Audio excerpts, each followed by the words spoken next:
Katey Rich from cinemablend.com. And I'm Nathaniel Rogers from thefilmexperience.net. And we are together because we are going to talk about Terminator Salvation, which we both saw a couple weeks ago. Nathaniel's been doing some research into the history of the franchise, so he's going to start by setting us in the place where we are. Yes. I did try to convince Katey we could both be naked and rise out of bubbles to start this video, but... Or with blue lightning bolts landing in alleyways. But she didn't agree, so you just have us talking against the effects budget is too limited. So I've been researching, i.e. watching some of my favorite movies over again. The basic premise, Terminator is sent from the future to kill Sarah Connor. That's the first movie. And the father of her future son is sent to help her and impregnates her. And in the second movie, they try to kill him when he's a little kid. And the third movie... Kill John Connor when he's a kid. Right. And the third movie... Yeah, we're pretending that one's not there. And so now John Connor's grown up. Mm-hmm. Though not quite as grown up as he was in Terminator 2 at the very beginning when they showed him. Little known fact, you see old John Connor at the beginning of Terminator 2. You do see old John Connor. The scars all over his face. Yes. Christian Bale, however, is looking pretty good. About like Batman. No scars? No, he looks about like he did as Bruce Wayne. Very well fed Bruce Wayne. But so you meet John Connor. He's fighting the Resistance. He's got all these people fighting with him. Common is one of them. There's his wife, Kate, who was played by Claire Danes in the third movie and is now played by Bryce Dallas Howard, who is pregnant and doesn't do much other than kind of stand around looking pretty. She has great hair. It's the Bryce Dallas curse in a blockbuster where she just looks at the camera kind of, and that's the performance. In a much more interesting story, there's this guy named Marcus Wright, who we see on death row in 2003, somewhere around then. And he is met by Helen Bonham Carter, who has cancer, which you know because she's bald. And she asks him to sign himself over to science. I don't have cancer. No, I know. Well, you're not wearing a rag on your head to prove that it's not intentional. So anyway, she asks him to sign his life over to science, and then he wakes up 15 years later in this post-apocalyptic desert, naked, as you do, in the Terminator franchise. Naked with, like a jockstrap. Yeah, he's naked in a PG-13 movie, so he can't be naked. Yeah, suddenly the machines have developed some taste for human modesty before they didn't care. Well, at this point, we're not supposed to know who Marcus is. Know where he is, what's going on. So he makes his way into Los Angeles, and he's about to be attacked by a big Terminator when it is captured by this teenage kid wearing a hat who looks at Marcus and says, "Come with me if you want to live." And it's Kyle Reese, who we've known previously as Michael Biehn and is now played by Anton Yelchin.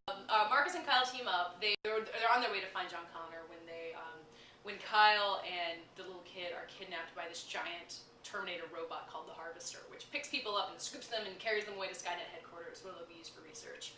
The action scene in which that happens is the best in the movie, I think. Yes, I agree. It's like legitimately good action and like easy to follow and fun. So then Marcus joins up with John Connor, and then they decide to team up and get Skynet. There's a lot of things going on. Yeah. There's the generals in the submarine who just like hate John Connor. He's such a renegade. It's a loose cannon. Because apparently even before he's become the sort of leader everybody knows he's going to, apparently Sarah Connor's tapes got around. Yeah, that doesn't make any sense in the movie. Yeah, so there's some disconnect with there. It's almost like we, as an audience, because we know so much about the Terminator franchise, everybody in this apocalyptic future also knows. Yeah, like they've seen the first three movies.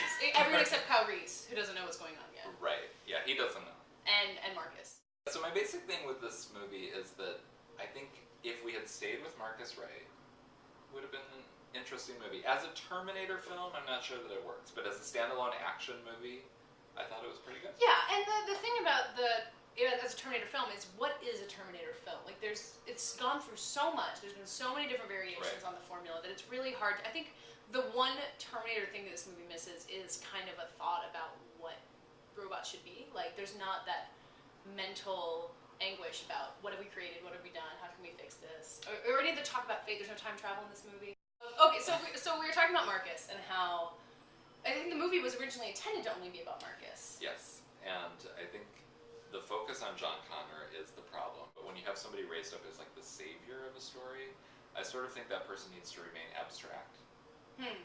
Because you have to be able to project everything onto them. Kind of like the Harry Potter Luke Skywalker thing, where they're like the least interesting parts. Yeah, they're always the least interesting part. So it's because they can't do anything. Right, and you know they're going to survive and all this, so you can't really have a lot of drama with that person. So I think if you have this sort of any of those neo-Christian salvation myths, you sort of have to have like other people around that are doing really interesting things, or the focus be like really ensemble focus. Yeah. We've both talked a lot about how Christian Bale is, again, like in The Dark Knight, like he's just kind of there, he's growling, he's got the raspy voice, and he's very intense. From the very earliest scenes, where you realize he's not the leader of the resistance, it's this super heavy intensity, and when you do that, like where can your characterization go from there? Because that's the beginning of his arc. Yeah. You always have the juxtaposition of the one fighting for John Connor and the one fighting against. And in each case, it's been really interesting juxtaposition. In the first movie, Michael Biehn was like so obviously inferior to Arnold Schwarzenegger because he was the bulk versus a real human. Yeah. And in the second one, you have the very sort of sleek, menacing villain, and then the bulk of Schwarzenegger. And in the third movie, of course, they use the gender. Yeah. With Schwarzenegger and the female model.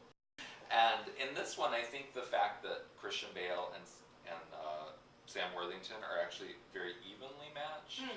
Like in their charisma as like screen actors. Even though I didn't love Christian Bale's performance, he's obviously like a movie star. Yeah, and if he weren't, he would have gotten. Worthington would have wiped the floor with him. It wouldn't have been interesting at all. And so I think that juxtaposition, because they don't look exactly similar, but it's similar haircuts, similar height, similar. Like I thought that part was interesting because you always have the clash, and it's the first time that the clash was almost two equals. Yeah, and then there's the internal clash as well, where Right. Marcus is the internal clash of the Terminator versus the human.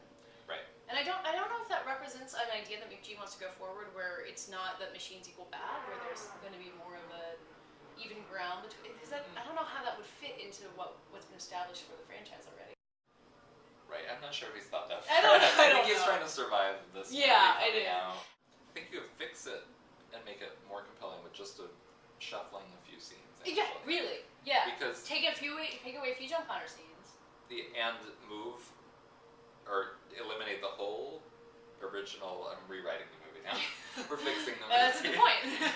So you eliminate the whole prologue where you. Oh yeah. Because that way you know exactly that Marcus Wright can't be human because it's like the very first scene in the movie where he's killed. Yeah. And you take that away and he's suddenly this mysterious figure because it's actually one of my favorite scenes. Only because conceptually I thought it was great, was the scene where they go over the mines. Yeah, yeah. And had you not known that he was alive, like many or years had you ago, had your suspicions, because he wakes up naked in the desert. If you've seen the movies before, you would suspect, but you wouldn't know. Right, and had you not known that scene would have been really intense. Yeah, it would have been, because as the mines stick to his leg. Right. This is the scene that happens about halfway through the movie, where they're making their way back to Resistance headquarters, and Marcus can't get through this minefield because the mines are attracted to his metal body. And then he wakes up, and he's been about pulverized. Basically, he's had this mine blow up on him, and you see what his body really is. And it's a big reveal for him, but we're so far ahead of him. Yeah, we're so far ahead of him.